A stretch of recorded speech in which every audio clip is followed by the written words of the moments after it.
I've been a content creator since before it was even called being a content creator. Now, 10 or 12 years ago, you pretty much had to be a post-production sound mixer to be getting great results in terms of running tools like noise reduction or DeReverb or anything like that. But these days, the tools are so much better and they are so easy to use. So in this first video of mine, I want to talk about using Waves plugins to get crystal clear dialogue for content creation. My name is Marcus Huyskens, and I'm super happy to be here on behalf of Waves today.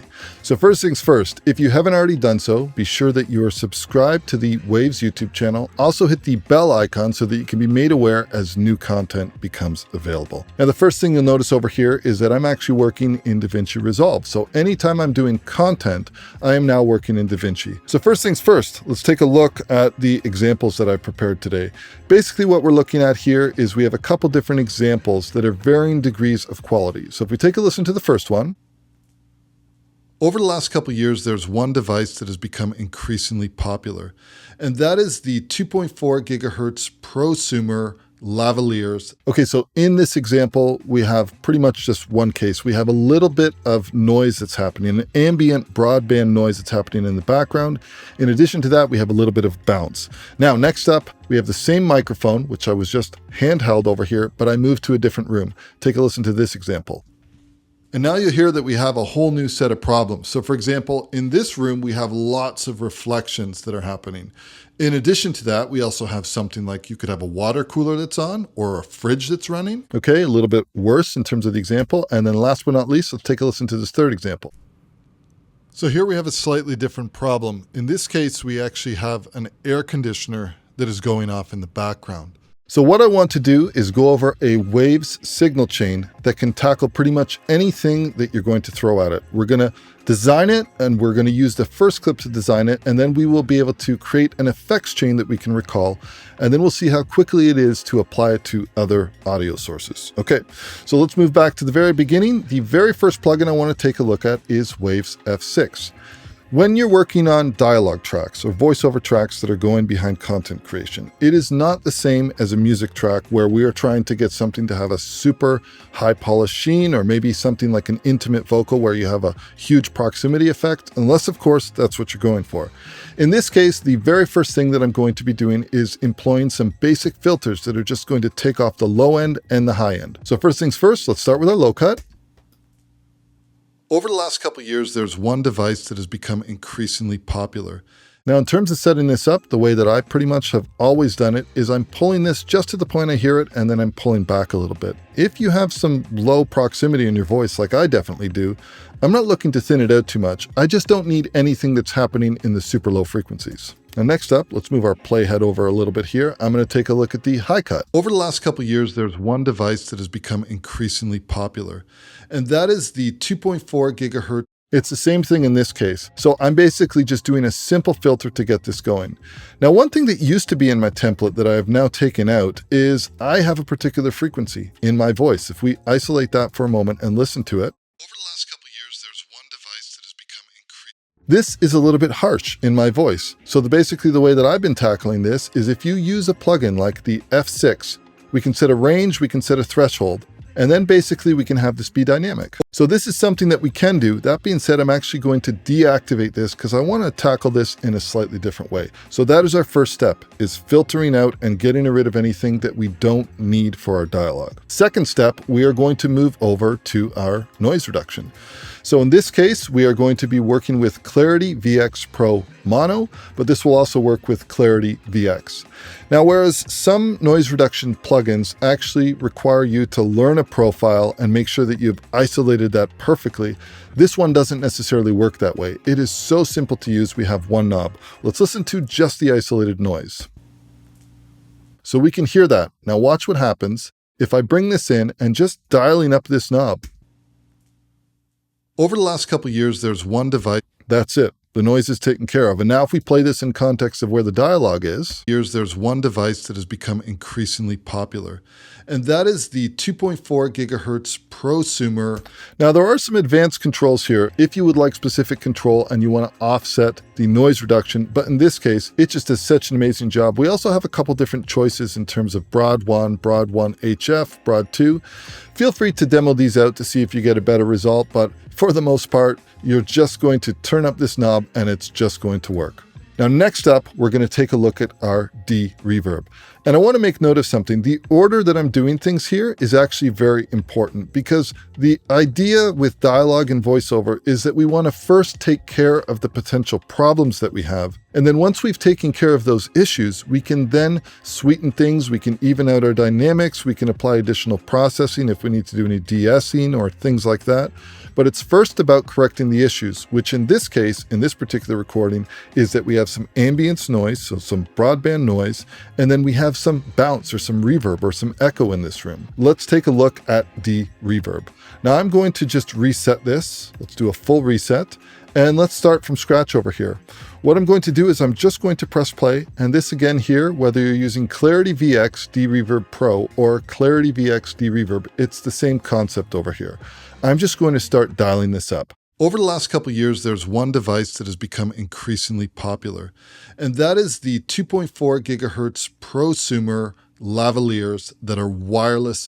Okay, so right away we can hear that tidied up those issues. Let's do a quick before and after. Over the last couple of years, there's one device that has become increasingly popular. And that is if you wanted to tweak this further, you can definitely do that. We could actually offset the sensitivity for certain frequencies. And if you use the color trace over here, you can kind of get a visual indication of where you might need to apply a little bit more in terms of the DeReverb algorithm so we can offset this global amount. Over the last couple of years, there's one device that has become increasingly popular, and that is we also have a difference control that we can use. The idea here is that we want to make sure that we're not hearing any direct dialogue or voiceover, and this can really help you in terms of dialing in the amount. Over the last couple of years, there's one device that has become increasingly popular. Also, with this particular processor, I really like using the Dialogue 2 mode. I think it's a little bit more transparent for all of my voice examples that I've used. Over the last couple of years, there's one device that has become increasingly popular, and that is the 2.4. So already we're sounding so much better. Okay, so next up, let's take a look at something that is brand new to the Waves catalog. It was just recently released, and that is the Waves Curves Equator. With respect to EQ, I mentioned in a previous section of this video that I usually use multiple bands of dynamic EQ on an F6 to kind of notch out all these areas ahead of time. What I've actually found though is that I can do this automatically, and I basically do my noise reduction and my DeReverb, and then we have this learn function with Curves Equator, where this can optimize an EQ curve that is very specific to the voice that we're processing, the microphone, the room. It's just a really quick and easy way to work. What I'm going to do is let's do a full reset on this, and I'm going to click the learn function. And as I press play, you'll notice that the GUI will indicate when it's learned the signal and when we can apply it. So I'm going to click learn, and then I'm just going to press play right away. Over the last couple of years, there's one device that has become increasingly popular, and that is the 2.4 gigahertz prosumer. Okay, so as soon as it was done, I clicked apply. Let's take a quick look at the controls over here. We have a global threshold, which we can adjust up or down. Also, we have some advanced controls, and if we enable these advanced controls, we can actually offset these bands if we want to. We can also change the tilt of this. There's a lot of controls, but I would say that even in its default position, just adjusting the threshold will get you to a really good starting place. Over the last couple of years, there's one device that has become increasingly popular, and that is the 2.4 gigahertz prosumer lavaliers that are wireless systems. So you can see the suppression that's happening in these frequencies that are harsh in my particular voice, this microphone, this room. That's it, we're done. Next up, let's go ahead and let's bring in our DeEsser. This is something that's very unique to each different voice, and in some voices you might want to de-ess somewhere around the 3 to 4K range, and then in others you might just be looking at the 10K. There's a couple different ways that we can do this, but a really simple way is that you can set the sidechain mode to the bandpass, listen to the sidechain, and then dial around to find the frequency. This would be the really high-end SE stuff, the airy stuff in my voice. You're probably only going to hear that if you're listening on good quality speakers or headphones. But also there's another frequency in my voice, somewhere around 4200.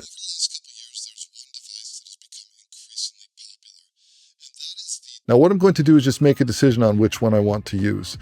Now, in terms of which mode to use, I'm just going to switch back to audio, and I can go between bandpass and high pass and just see which one sounds better. I'm going to adjust the threshold to taste, typically speaking 3 to 6 dB of de-essing. Over the last couple of years, there's one device that has become increasingly popular, and that is the 2.4.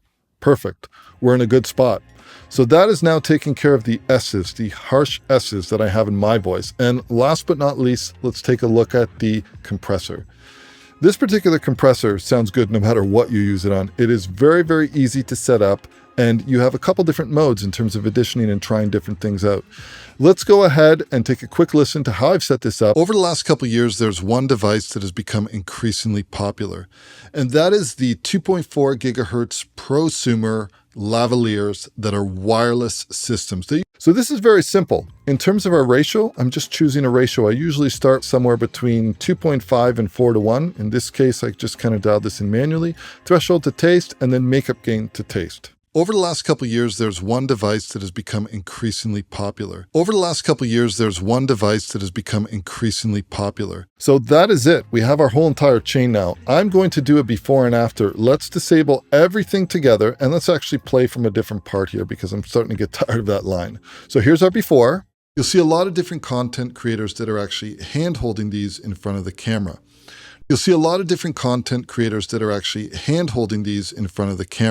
this is the beauty of these simple 6 effects. When you do them in this order, we can now use this as a starting point for anything. In most DAWs or NLEs, there is a way to save an effects chain. That is a series of different plugins that you can stack together. So what I'm going to do in DaVinci Resolve, it is the presets library. I'm going to actually create a plugin preset because I want to have a way to use this and recall this. So I'm going to click the option to save new. I'm going to create a new one, and I'm going to call this Waves, and let's just call it VO.